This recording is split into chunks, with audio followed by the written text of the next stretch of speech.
I bring before my mind's eye a scene which would imply that I am the one that I want to be, or that my friend or others are as I would like them to be.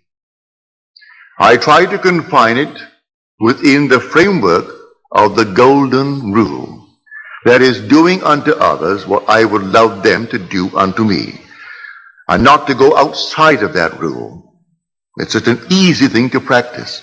Would I like the good that I ask of them? Yes. Like it for myself? All right, then ask it for them. Bring them before your mind's eye and dare to assume that what you are seeing in your mind's eye is true. Now there is a definite technique to it. A simple technique. If I can share with you what I do, and it works, I bring them into my mind's eye and I work myself up into an emotional state. It's like a peculiar rhythm.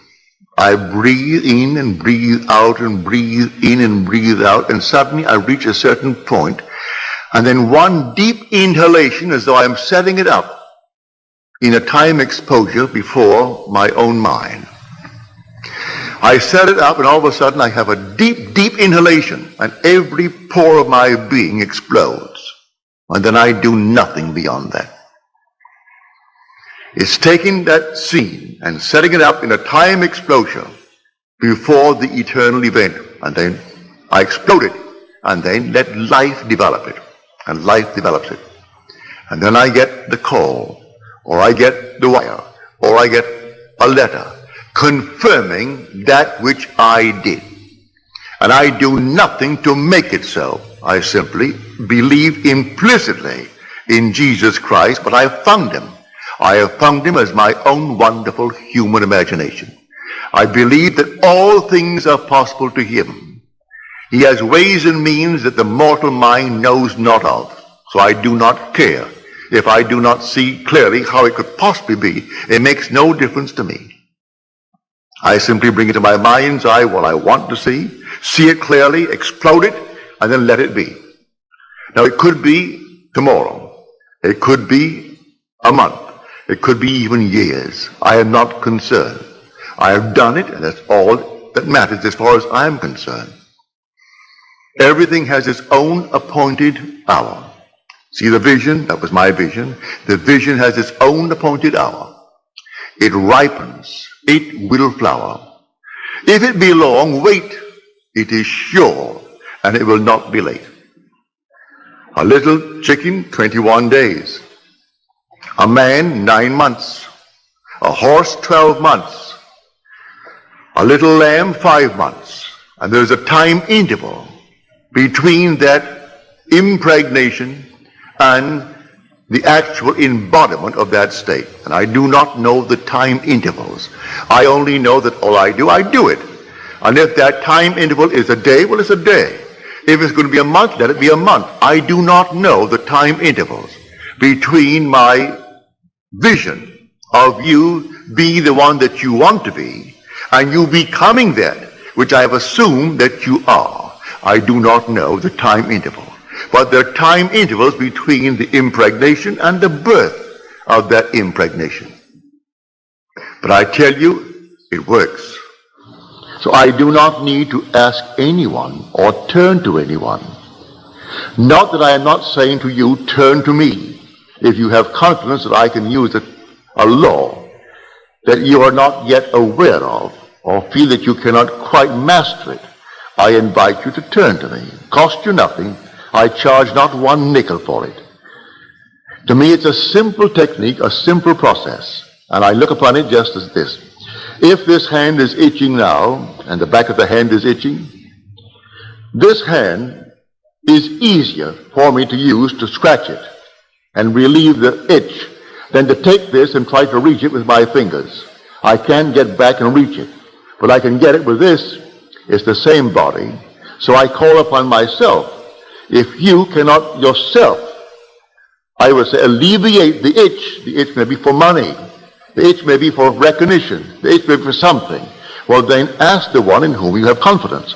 If you have confidence in the speaker, all right, ask me. I tell you, I don't charge. I do not charge 1 penny, neither do I accept any money. I don't. You simply, if you feel like it, you ask me. And I will, to the best of my ability, simply feel within myself that things are as you desire them to be, providing it comes within the code of my, what I call my ethical code. That it is not at the expense of another aspect of my being.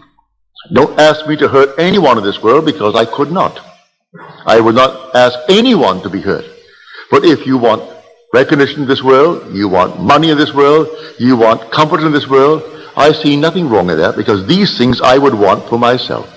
So I put them within the frame of the golden rule and ask for them. It's a simple, simple technique.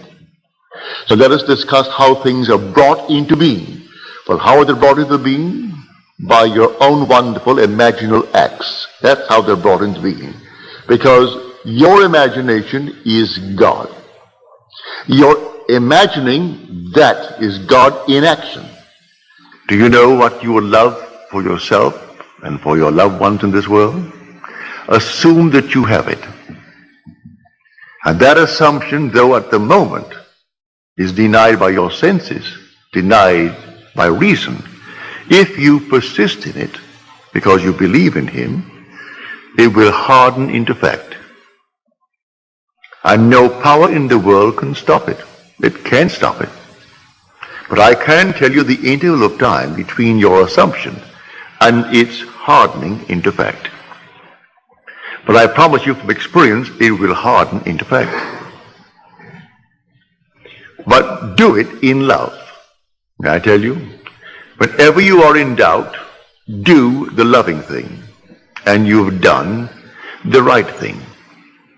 If ever in doubt, ask a very simple question. Would I like it done to me? If you can answer in the affirmative, then do it. And you cannot go wrong if you use that as your guide. Now, before we go into the silence, let me once more try to explain this simple, simple technique. You will have to practice it and use your own rhythm. Welcome to How to Manifest Anything YouTube channel. If you enjoyed this video, like, share, and subscribe. You don't have to be in church to do it. You can be sitting here tonight. You can be at home listening to nice music. You can be simply relaxing with a drink. It doesn't matter what you're doing and where you are, but want to do it. Get into a lovely, quiet, relaxed frame. No so-called holy attitude. Forget that. You're holy when you're in love. God is love. So you would love it for someone else. That is all that you need. That mood. Wouldn't it be wonderful if she actually had it? If he had it? If they had it? Also, you know exactly what you want now. And then you imagine you are seeing them. You can see them in your mind's eye and see them vividly. And then breathe yourself into a rhythm. They're telling you that they have it. And you're getting yourself worked up emotionally because they're telling you that they have exactly what you know they would want in this world. And then you reach a certain point and you explode. Something actually goes out of you. It's power. You work yourself up into a certain emotional state and then suddenly you explode. And you feel everything go out. And you cannot repeat it. There's no desire to repeat it. It was an actual psychic, sexual act. But there's no physical act. There is no evidence of any physical act. But it's the same thrill that you would were it a physical act. Work yourself right up into that state and then let it go. And do not raise one finger to make it so, any more than you would after impregnation. What can you do after pregnancy is taking place? Nothing. Leave it alone and let it take place in its own good time. Now let us go into the silence.